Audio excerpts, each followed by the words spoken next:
Hi, I'm Sundaramala. I welcome you all to VMake Solutions to discuss about data types. Today we are going to mainly focus on non-primitive data type. Let us see today's agenda.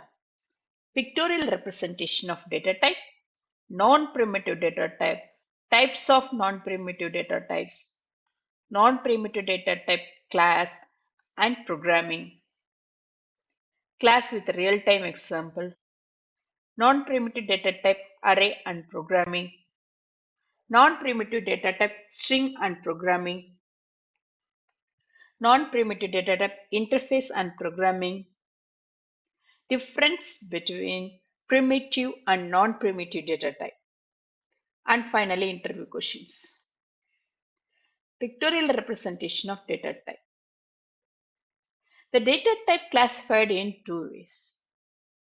The one is a primitive data type, the other is a non-primitive data type. In previous video, we have discussed about primitive data type. The primitive data types are Boolean, char, byte, short, int, long, float, double, isn't it? In this video, we are going to focus on non-primitive data type, string, array, interface, and class. Non-primitive data type. Non-primitive data types in Java are also called reference types of data.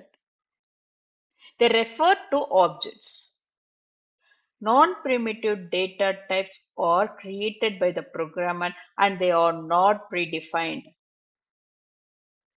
Unlike primitive data types, a non-primitive data type must be stored with the uppercase letter. All the non-primitive data types are equal size and consume equal memory on disk, which is different in the case of primitive data types. Types of non-primitive data types. There are four types of non-primitive data type available in Java. Class, string, array, and interfaces. They are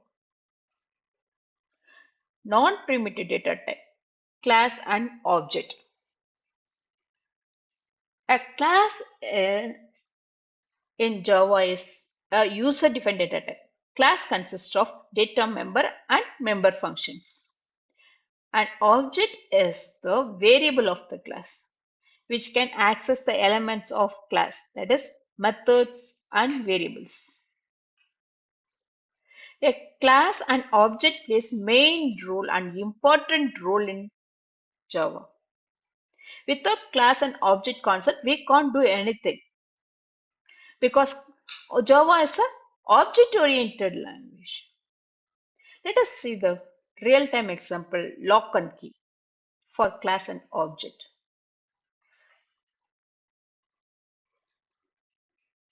I have one locker. The locker has properties. If I want to open the locker, I want a key, isn't it? I have another locker. The locker has properties. If I want to open this, access this properties, I want a key. So locker 1 has its own key. Locker 2 has its own key. Locker 3 has its own key. The lockers has the properties. We can access the properties with the help of keys, isn't it? The locker 1 is not matched with the locker 2 key 2. The key 1 is not matched with the locker 2, isn't it? Let us move to our class and object concept. The same like that only. See, I have one class. A class has some properties. What are all the properties? Data member and member function. What is data member? Data member is nothing but variables. And member functions are methods. In it, we are going to use data members to do operation. Okay. Now, I want to access this properties. I have to create an object for the class. Then only I can use this properties. I have class 2. The class 2 has the properties data member and member functions. I want to create object 2 for this class 2 object. Class 3 is the class 3 has the data member and member functions. If I want to access, I want to create separate object for the class. Here, this is the locker and this is the key. Send it. Class 1, I can't access the class 1 with the object 2 key. I can access class 2 properties with the help of object 1 properties. So each class has its own object. I can do with the help of inheritance concept. That is very interesting concept we are going to do in further videos. Now you have to understand class and object is the non-primitive data type. That's enough in this. Let us discuss about class and object programming structure. I have created one class. In that class has a data member and member function. If I want to access these properties, I want to create an object for that class. What is the class? Is the class name is the class here. Class name, object name is equal to new class name, open and close parenthesis. This is the syntax of creating object. Okay. When we create an object for a class by using the new keyword, where is that new keyword? This is the new keyword. Using the new keyword, it allocates memory for the newly created object. The keyword allocates the memory for the newly created object. This is the object. And also returns the reference to the object of to the memory. Creates reference. Now we will see the program. I have created one class, data type class. In it, I have created data member. Int A is equal to 10 and B is equal to 30. I'm going to use this proper data member in method. I'm going to add these two variables in method add system.out.println. Adding of addition of A and B is A plus B. Okay. If I want to access this method, data member and member function, I want to create object. Within the main method, I'm creating object for this class, data type class object. This is object name is equal to new data type class. Already we have seen this is a syntax for object creation. If I want to access this method, I'm using this object obj.add. Let us see in program IntelliJ IDEA. Data type class. This is a data member. This is a member functions. If I want to use, I'm creating the object. Data type class object name is equal to new data type class. Obj.add. Let us run this program. Yes, we got output. Addition of A and B is 40. If I want to print the data member, yes, we can do. Is it? Output obj dot with the help of object only we can access this data member also dot A.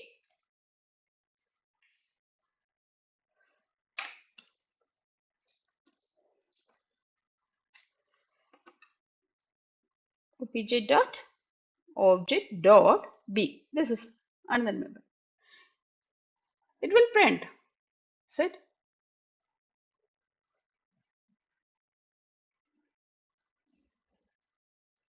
the help of object, I am accessing the data member and member function. The data members are what are the A is equal to 10, B is equal to 30. It will print it 10 and 30. For that what I called the method, the addition A plus B. It printed 40. Isn't it? That is class. Just you have to know class is a primitive data type. That's all. We are going to discuss in further videos. For data type only we are learning the class and objects now. Array. An array holds elements of the same type. It is an object in class. An array name is a reference value that carries the base address of the continuous location of elements of an array.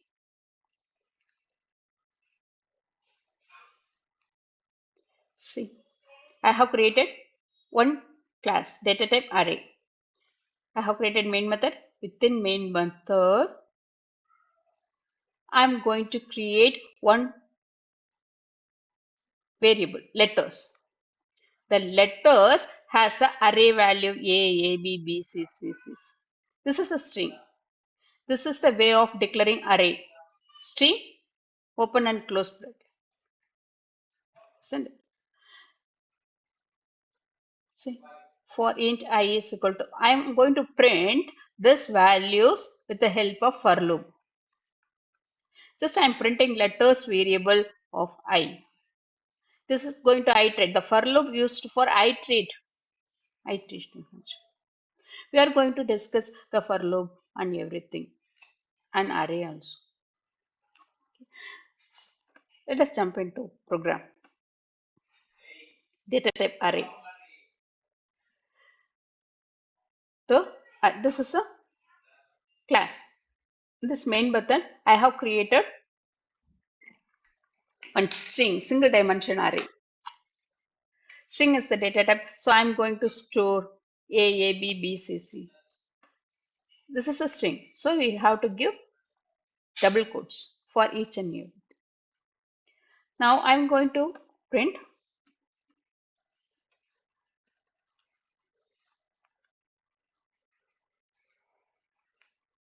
this one. Letters Letters.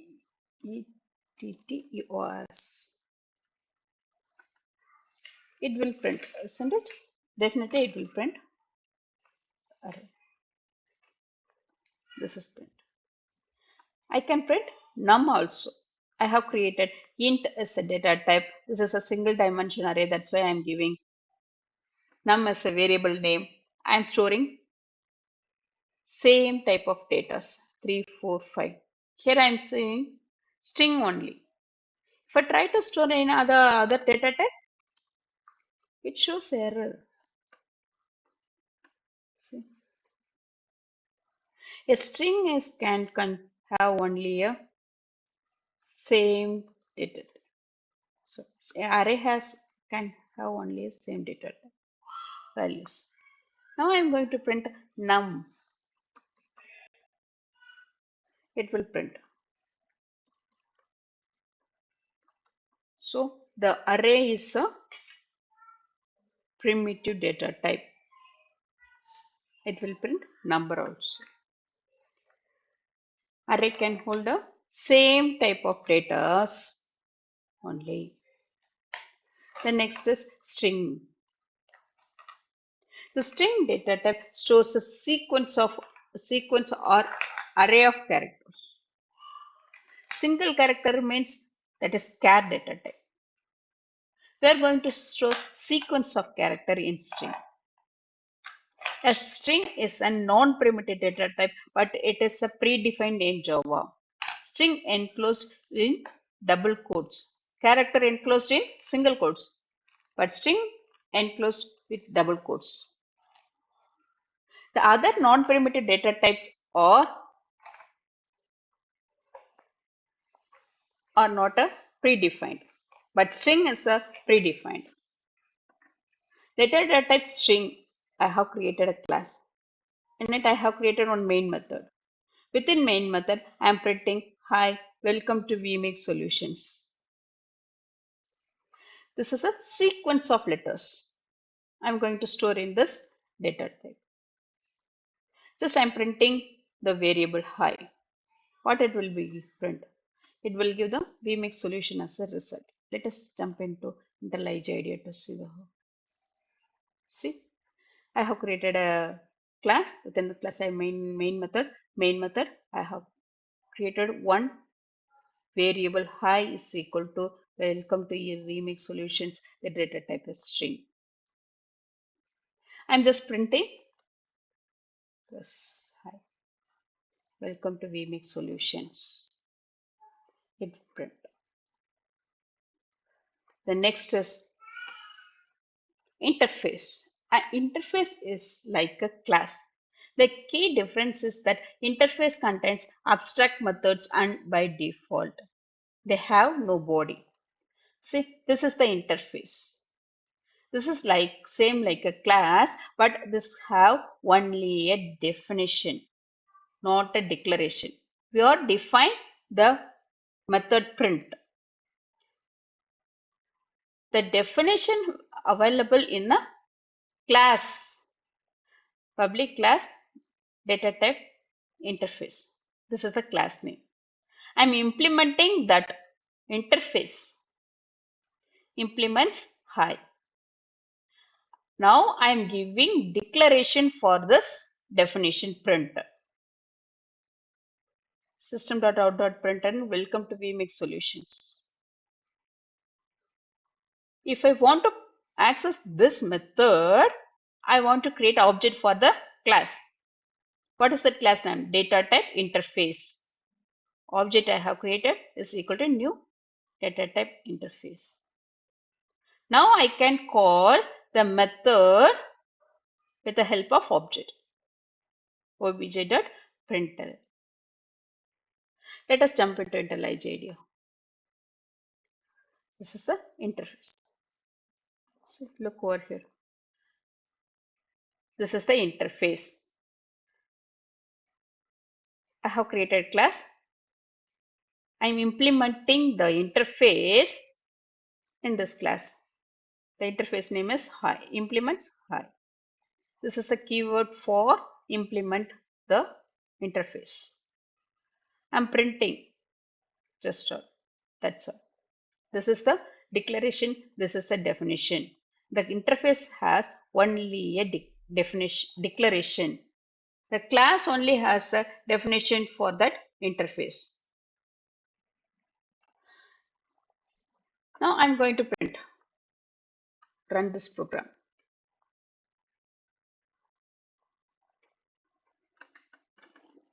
It print welcome to VMix solutions.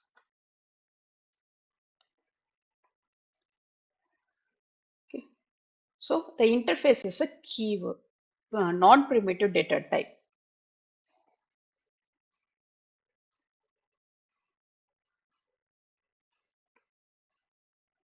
The difference between primitive and non-primitive data type. Primitive types are predefined, already defined in Java. Non-primitive types are created by the programmer. Primitive type has always a value. Non-primitive types can be null. Primitive types can be used to declare variable. Non-primitives can be used to call methods to perform certain operation. A primitive data type starts with a lowercase letter and non-primitive type starts with the uppercase letter. Let us see. Interview questions. How are primitive data types different from our reference data types in Java? Primitive data types store simple values, while reference data types store references or addresses to objects. What is the advantage of using arrays over variables? Arrays provides a structure wherein multiple values can be accessed using single reference and index. This helps in iterating over the values using loops. What is the null value and in which data types can it be used in Java? Null represents the absence of the value can be assigned to a reference data type like objects and strings. What is the stack and heap memory in memory management in Java?